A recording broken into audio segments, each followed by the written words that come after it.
परम सुंदर सा प्राणनाथ निजमलुपति श्री महाराज सुना तेज कुंवर श्यामा युगल पिया पल पल करुणा छत्रशाल महाबली करो बड़बड़ी। सभी सुंदर साथ के चरणों में मेरा सत सत प्रणाम। महाराजा छत्रशाल अध्याय 20 अंतर्गत हमने 5 विभाग दिए। अब छठा विभाग छत्रशाल महाराज के राज तिलक की कुछ परिस्थितियां, राज तिलक के पूर्व की परिस्थितियां हमने देखी और दूसरे राज तिलक के बाद की पश्चात की परिस्थितियां अलग अलग। विक्रम संवत 1739 में जितने भी महापुराण उपनिषद और ग्रंथ थे सभी की भविष्यवाणियां सत्य साबित हुई। महामती श्री प्राणनाथ जी महाराज जिन्हें हम बुद्ध निष्कलंक अवतार कहते हैं, जिन्होंने महाराजा छत्रसाल का आतिथ्य स्वीकार करके आज की पन्ना 400 साल पहले की पन्ना नगरी में चौबड़ा मंदिर से 2 किलोमीटर दूर एक टीले दक्षिण भाग में बंगलादेश दरबार का निर्माण करवाया, दरबार भोर किए और साथ साथ जितने भी सुंदर साथ पधारे थे 5,500 उन्होंने अपना स्थायी निवास स्थान वहां बनाया। छत्रसाल महाराज का राज तिलक वहीं पर स्वामी श्री प्राणनाथ जी महाराज ने पग बंधवाई, तलवार दी और तिलक किया। उस समय देश देशांतर के सभी राजा महाराजा उपराज सौदागर नवाब सभी आए, सभी ने आशीर्वचन किए और सम्मान दिया। स्वामी श्री प्राणनाथ जी के महाराज के साथ जितने भी साधु मंडली थी उन्होंने महाराजा छत्रसाल को जब तक सृष्टि है तब तक, जब तक ब्रह्मांड है तब तक महाराजाधिराज बनने के लिए आशीर्वचन दिए। ये सभी घटनाओं के जो दृष्टिवेता थे, जिस तरह से महाभारत में संजय को दृष्टि दी वो थी।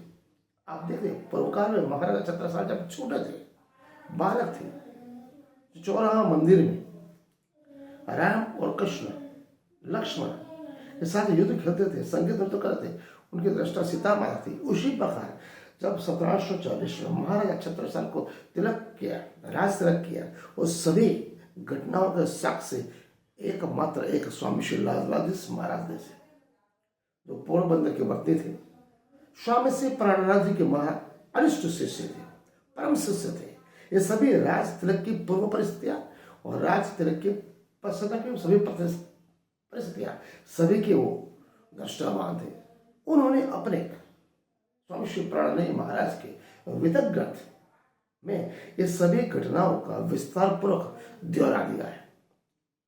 स्वामी श्री लालदास जी महाराज ने इस उपलक्ष्य में वितक में कुछ वर्णित, कुछ वाणी मैं आपके सामने वर्णित करना चाहूंगा।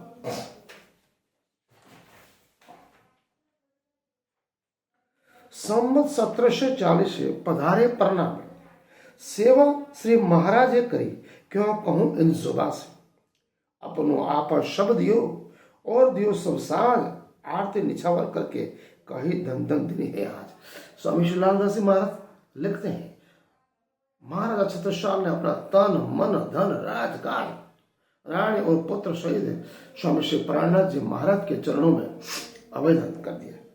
उसी उपलक्ष्य से महाराजा छत्रसाल ने पूर्ण ब्रह्म शरण्यारे आनंद अखंड अपार है प्रणामी संप्रदाय में अष्टप्रहर की सेवा में से पहले जो स्तुति गाई जाती वो स्तुति महाराजा छत्रसाल ने स्ववाच से गाई थी।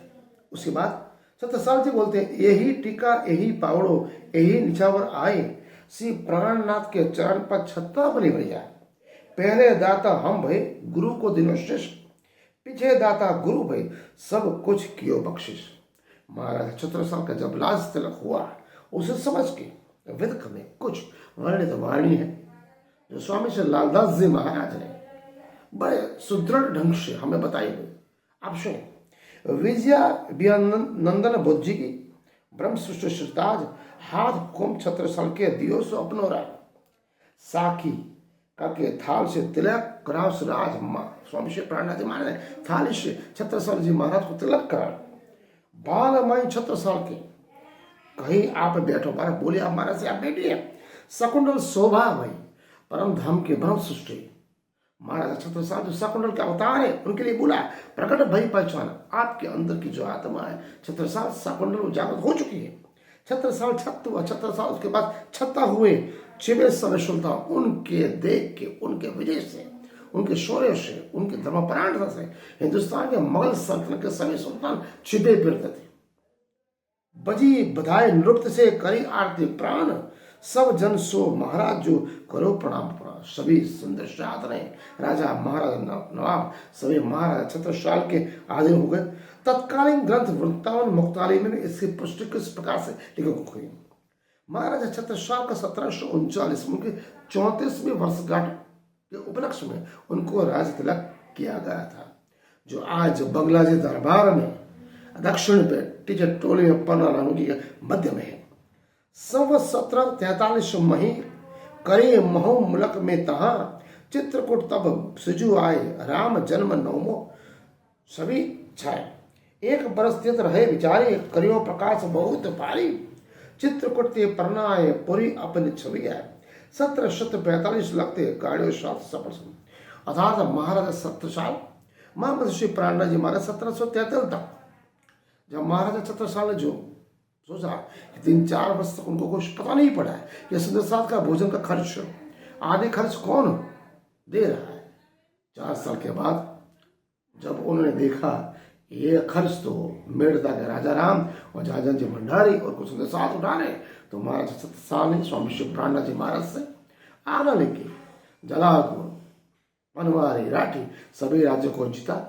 जीतने के बाद महाराजा छत्रसाल उसकी आमदनी से जो खर्च आता था वो स्वामी श्री प्राणनाथ जी महाराज और सभी सुंदर साथ को दिया। उस समय महाराजा छत्रसाल ने स्वामी श्री प्राणनाथ जी महाराज को हाथी पे बिठा के पीछे सैन्य और खुद घोड़ा आके लेके गए, सभी विजयश्री क्रिया था।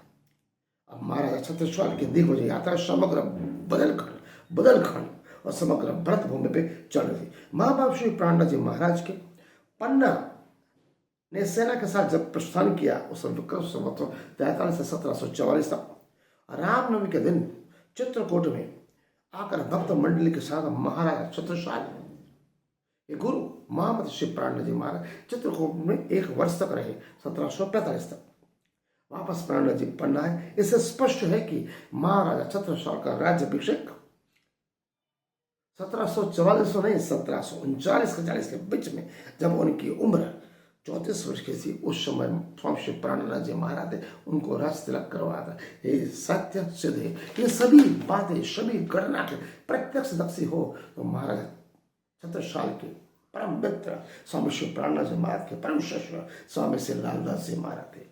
कल के अध्याय में हम महाराज छत्रसाल के राज तिलक के पश्चात की जो परिस्थितियां हैं उसके वर्णन में हम आपको सुनाना चाहें। कल हल्के अध्याय में वो हम बातें करें। आज का अध्याय हम यहाँ पूरा करते हैं।